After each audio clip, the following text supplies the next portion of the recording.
આ લાકડિયા શમશાન છે, છેલ્લે બધાને અહીં જવાનું છે. આ લાકડિયા શમશાન જુઓ તમે, આ એનો પ્રવેશદ્વાર આવશે હમણાં. આ લાકડિયા શમશાન નો રસ્તો છે.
રાહુલભાઈ પણ આજે આવી ગયા છે. એમના દાદા, પરદાદા, કાકા વગેરે સંબંધીઓને જે અહીંયા નિર્વાણ પામ્યા છે એમને યાદ કરવા માટે આવી ગયા છે.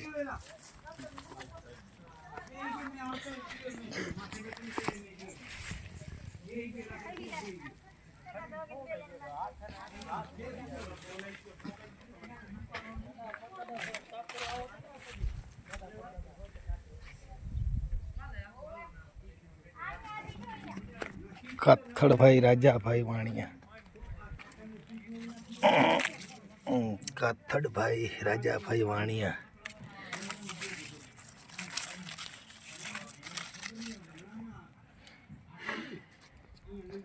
આ સ્મશાન ગૃહ છે, અનુસૂચિત જાતિનું સ્મશાન ગૃહ છે.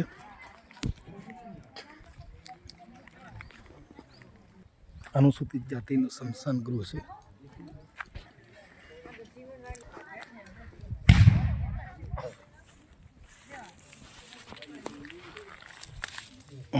છગનલાલ વેલજીભાઈ વાણિયા તારીખ 26/1/2001 ભૂકંપમાં અવસાન પામેલ છે. છગનલાલ વેલજી વાણિયા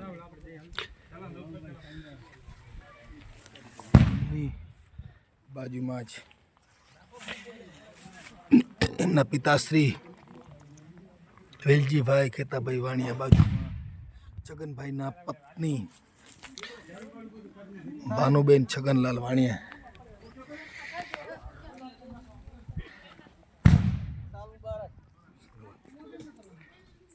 એટલે છગનભાઈના પત્ની આ ભાનુબેન છે, એ પણ 12/5/2021 અવસાન પામ્યા છે. વેલજીભાઈ ખેતાભાઈ વાણિયા 25/9/20 અવસાન પામેલ છે. सबसे पहले क्या बोलूं नाम? हाँ, अच्छा खेंगारभाई खुमाणभाई वाणिया खीमजी बोलते खीमजीभाई ઉર્ફે ખીમજીભાઈ ખેંગા બરાબર. તો એમને અહીંયા લાકડિયા તાલુકો ભચાઉ જિલ્લો કચ્છ મુકામે ઘણા વર્ષોથી અહીં સ્મશાનમાં જેમ જેને નિર્વાણ ભૂમિ કહેવાય કે જે લોકો છેલ્લી વખતે જેને આવી છે ને આપણે સૌને પણ અહીંયા આવવાનું છે, એ જગ્યાએ તેઓ અહીં પોતાનો 24 કલાકનો મુકામ બનાવી લીધો છે. એવા ખીમજીભાઈ વાણિયા, તમે કેટલા વર્ષથી અહીંયા છો? અહીંયા આજે 5 વર્ષથી અહીંયા 5 થી 6 વર્ષથી છે બરાબર. એટલે દિવસના રહ્યો છો કે રાતના? દિવસ રાત જો ખરેખર અસલી જેને કહેવાય કે મર્દ કહેવાય કે જો મર્દ કો કભી દર્દ નહીં હોતા જો કહેવાય તો આ ખીમજીભાઈ વાણિયા કહેવાય કે રાતન દિવસ માણસોને જો આ શમશાનમાં જો તમે ચારે બાજુ શમશાન છે, જો કભી કભી હડી નીકળતા દેખો. હા, જો આ શમશાન છે. લોકો વર્ષમાં એકવાર આવે છે પોતાના જો પૂર્વજોને યાદ કરવા માટે. જો આ મુકેશભાઈ આવી ગયા છે.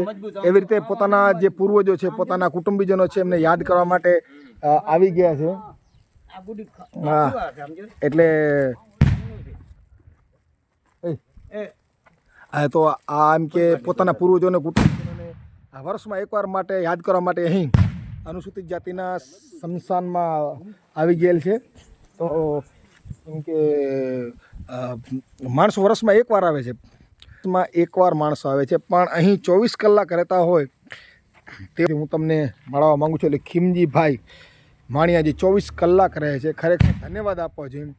કે કહેવાય છે ને કે જનની જણ તો ભક્તને કા સૂરોનો દાતાર નહીતર રહેજે વાંજણી મત ગુમાવીશનું. તો એવા એક મર્દ માણસ જેને કહેવાય કે ખીમજીભાઈ, ખરેખર તમને ધન્યવાદ દેવાય કે તમે 24 કલાક સુધી અહીં ફાળવો છો સમય, અને 24 કલાક ઝાડ વૃક્ષોની જાળવણી કરવી, પાણી પીવડાવવું, તેમજ આખા સ્મશાનને જાળવવું, સાફ સફાઈ કરવી વગેરે કામ કરો છો. ખરેખર ધન્યવાદને પાત્ર છે. અને ભૂકંપમાં પણ હું તમને યાદ કરાવું મિત્રો કે ભૂકંપમાં પણ એમણે અનેક લોકોના જીવ બચાવ્યા હતા. બિલ્ડિંગોમાં જઈને ગાંધીધામમાં અનેક લોકોના અને વિદેશી લોકોને પણ, જ્યારે તાજમહેલ હોટલ આપણે જે ગાંધીધામની છે સયાજી હોટલ, એમાં ફસાઈ ગયેલા સયાજી હોટલમાં 110 કિલોની બાઈ, હા, તો 110 કિલોની એક લેડીઝ ધર્મપત્ની, હા, એમને પણ પોતાની પીઠ પાછળ બાંધીને એ નીચે ઉતર્યા હતા. એટલે ખૂબ જ, અને છાપામાં પણ એ વખતે પ્રેસ નોટ આવેલી એમને. એટલે એ પોતે કાંઈ બોલતા નથી. આ માણસ એવા છે કે પોતે કાંઈ બોલશે જ નહીં. જે કરવાનો હશે, જે કહેવાનો હશે, આપણે કહેવાનો છે. અનેક લોકોના જીવ બચાવનાર. આજે જ્યાં લોકો છેલ્લી અવસ્થામાં આ સ્મશાનમાં આવે છે એ જગ્યાએ આજે પણ સંભાળી રહ્યા છે. એટલે ખરેખર રાતન દિવસ રહેવું એટલે મુશ્કેલ કામ છે. કારણ કે અહીં નથી ટીવી, નથી મોબાઈલ, કાંઈ પણ નથી, મનોરંજનનું કોઈ સાધન નથી. માત્ર જે કહો તે બધું એક જ આ જ છે. જે અહીંયા લોકોને સમાધિ આપવામાં આવે છે એ જ છે બધી વસ્તુ, બીજું કાંઈ છે નહીં. અને એવી જગ્યાએ રહેવું, ટીવી નહીં, મોબાઈલ નહીં, માણસો નહીં, અને રાત દિવસ રહેવું જીવજંતુઓ સાથે. અહીંયા જીવજંતુઓ પણ નીકળતા હોય, સાપને, એવાઓ સાથે રાતવાસો કરવો એટલે ખીમજીભાઈ વાણિયા એટલે ખરેખર ધન્યવાદ કહેવાય. અને બહુ જ મોટું કામ છે. એટલે તમને ધન્યવાદ આપીએ છીએ. અને તમે 24 કલાક આ જેને કહેવાય કે જીવિત લોકો સાથે બધા રહે. મારા જેવા સાથે કદાચ ખીમજીભાઈને રહેવું હોય તો 12 મહિને કાઢી નાખે. કારણ કે બેઠક કરવી, ઉઠક કરવી, વાતચીત કરવી. પણ જ્યારે મૃત લોકો સાથે આ જ્યારે એકદમ ચીર નિંદ્રામાં પોઢ્યા છે એવા લોકો સાથે જ્યારે રાતવાસો કાઢવાનો હોય ત્યારે બહુ જ મુશ્કેલ કામ છે. અને એ ખીમજીભાઈ કાઢ્યા છે રાત, અને હજુ પણ કાઢી રહ્યા છે સમય. અને રાત અને દિવસ 24 કલાક એકલા જ. તમને ડર નથી લાગતો? નિસ્વાર્થી જાની હમકો કિસકા ડર, ઉપર વાલે કા બીક નથી લાગતી? નહીં જાની, માણસો તો કહે છે કે બીક લાગે છે. નહીં, તમને કેમ બીક નથી લાગતી? अरे जानी मैं पहले से ही जानी मुर्दे के साथ देखा। એમને તો આ બધા માણસો વાત કરે છે ખોટા ખોટા આત્માઓ છે, नहीं अजी કાંઈ आज નથી. तक मैंने नहीं देखा जानी। 24 घंटा? अरे 24 घंटा मैं भी इधर बैठा हूँ, लेकिन आज तक मैंने किसी को ना भूत देखा ना प्रेत देखा। વાહ, और डर मतलब ये अंधश्रद्धा है नहीं? एक डर किसका है? एक सांप का, सांप निकलता है उसका ही, बस બાકી કોઈ ડર નહીં? बाकी कोई બસ डर બસ બસ બરાબર હે. જો અહીંયા જીવજંતુ નીકળે છે સાપ નહીં, એનું ડર છે અહીંયાથી.